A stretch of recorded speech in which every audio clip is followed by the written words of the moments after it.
हे दोस्तों, हम सब जानते हैं कि चींटी, मक्खी, मच्छर इन सबको इंसेक्ट कहते हैं, लेकिन इनके अलावा और भी बहुत से इंसेक्ट्स हैं जो हमारे आसपास ही होते हैं, जिनके नाम हम नहीं जानते। लेकिन इस वीडियो को देखने के बाद आप सभी इंसेक्ट्स के नाम हिंदी और इंग्लिश दोनों में जान जाएंगे, और वो भी उनके फोटो के साथ। वैसे तो इंसेक्ट्स को दो कैटेगरी में डिवाइड किया जाता है, उड़ने वाले इंसेक्ट और रेंगने वाले इंसेक्ट, यानी जो जमीन पर चलते हैं। इस वीडियो में हम दोनों टाइप के इंसेक्ट्स के बारे में जानेंगे, वो भी एक साथ। So let's begin. सबसे पहला जो इंसेक्ट है वो है ये। इसे हिंदी में जुगनू कहते हैं और इंग्लिश में फायरफ्लाई कहते हैं। इनके पास इनकी खुद की लाइट होती है जिससे वो चमकते हैं, और उनकी लाइट बहुत एफिशिएंट होती है और इसीलिए उन्हें बायोल्यूमिनेसेंट कहते हैं। दूसरा इंसेक्ट है ये। इसे हिंदी में तितली कहते हैं और इंग्लिश में बटरफ्लाई कहते हैं। इनका जीवन काल बहुत छोटा होता है, जो करीबन 12 महीने के आसपास होता है। तीसरा इंसेक्ट है ये। इसे हिंदी में मकड़ी कहते हैं और इंग्लिश में स्पाइडर कहते हैं। ये ज़्यादातर बंद कमरों में या बाथरूम में पाए जाते हैं। इसे हिंदी में चींटी कहते हैं और इंग्लिश में एंट कहते हैं। इन्हें कान और नाक नहीं होते, लेकिन फिर भी ये वाइब्रेशन के माध्यम से सब कुछ पहचानते हैं। इसे हिंदी में जूं कहते हैं और इंग्लिश में लाउस कहते हैं। ये नॉर्मली इंसानों के सिर में पाई जाती है, जिसकी वजह से हमें सिर में खुजली आती है। इसे हिंदी में दीमक कहते हैं और इंग्लिश में टर्माइट कहते हैं। ये हमारे घर के फर्नीचर को, दरवाजे को अंदर से खोखला कर देते हैं। इसे हिंदी में कीट या पतंगा कहते हैं और इंग्लिश में मोथ कहते हैं। ये लाइट से अट्रैक्ट होते हैं, यानी ये इंसेक्ट्स लाइट के आसपास ज़्यादा मंडराते हैं और वहीं ज़्यादा पाए जाते हैं।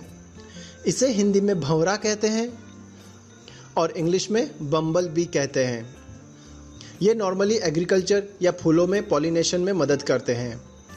इसे हिंदी में मधुमक्खी कहते हैं और इंग्लिश में हनी बीज कहते हैं। ये हनी यानी शहद बनाने में मदद करते हैं। इसे हिंदी में व्याघ पतंग कहते हैं और इंग्लिश में ड्रैगन फ्लाई कहते हैं। ये नॉर्मली सीलिंग पे पाए जाते हैं। इसे हिंदी में मक्खी कहते हैं और इंग्लिश में हाउस फ्लाई कहते हैं। ये नॉर्मली हमारे घर में दिख ही जाती है, कभी खाने पे तो कभी हमारे नाक पे। ये बहुत कॉमन है। इसे हिंदी में मच्छर कहते हैं और इंग्लिश में मॉस्किटो कहते हैं। ये नॉर्मली काटते हैं तो एक सुई जैसी चुभन होती है, और ज़्यादा मच्छरों के काटने से हमें मलेरिया भी हो सकता है, इसलिए हमें इनसे बचना चाहिए। इसे हिंदी में टिड्डा कहते हैं और इंग्लिश में ग्रास हॉपर कहते हैं। ये ग्रीन कलर का होता है। इसे हिंदी में टिड्डी कहते हैं और इंग्लिश में लोकस्ट कहते हैं। ये नॉर्मली फसल को ख़राब कर देते हैं, जो आजकल न्यूज़ में काफ़ी सुनाई दे रहा है। इसे हिंदी में ब्रिंगकिट कहते हैं और इंग्लिश में लेडी बग कहते हैं। ये एफिड्स को खाते हैं, जो छोटे मुलायम चावल के दाने की तरह होते हैं। इसे हिंदी में तिलचट्टा कहते हैं और इंग्लिश में कॉकरोच कहते हैं। ये नॉर्मली किचन में या बंद जगह पे पाए जाते हैं। इसे हिंदी में कनखजूरा कहते हैं और इंग्लिश में सेंटीपिड कहते हैं। सेंटीपिड के बारे में आप ये जानकर चौंक जाएंगे कि इसे 30 लेग्स यानी 30 पैर होते हैं। इसे हिंदी में केंचुआ कहते हैं और इंग्लिश में अर्थवॉर्म्स कहते हैं। ये इंसानों के लिए हार्मफुल है, इसलिए हमें अपने बच्चों को इससे बचाना चाहिए, और स्पेशली मॉनसून सीजन में जब ये बहुत ज़्यादा पाए जाते हैं। इसे हिंदी में बिच्छू कहते हैं और इंग्लिश में स्कॉर्पियन कहते हैं। इसके काटने से इंसान की मौत भी हो सकती है, क्योंकि ये जहरीला होता है। इसे हिंदी में खटमल कहते हैं और इंग्लिश में बेडबग कहते हैं। इनके काटने से हमें इतना ज़्यादा फर्क नहीं पड़ता है। इसे हिंदी में पत्ती कीट कहते हैं और इंग्लिश में लीफ इंसेक्ट कहते हैं। ये नॉर्मली एक पत्ते की शेप की तरह होते हैं। इसे हिंदी में फल मक्खी कहते हैं और इंग्लिश में फ्रूट फ्लाई कहते हैं। ये फ्रूट्स और वेजिटेबल को फर्मेंटेशन करने में हेल्प करते हैं। इसे हिंदी में बड़हस्त कीट कहते हैं और इंग्लिश में प्रेइंग मैंथिस कहते हैं।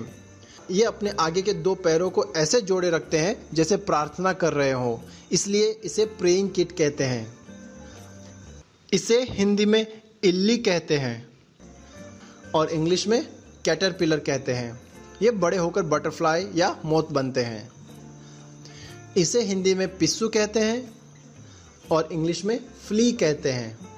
ये बर्ड्स और एनिमल्स के शरीर में चिपके रहते हैं और वहीं से अपना पेट भरते हैं। इसे हिंदी में ततैया कहते हैं और इंग्लिश में वास्प कहते हैं।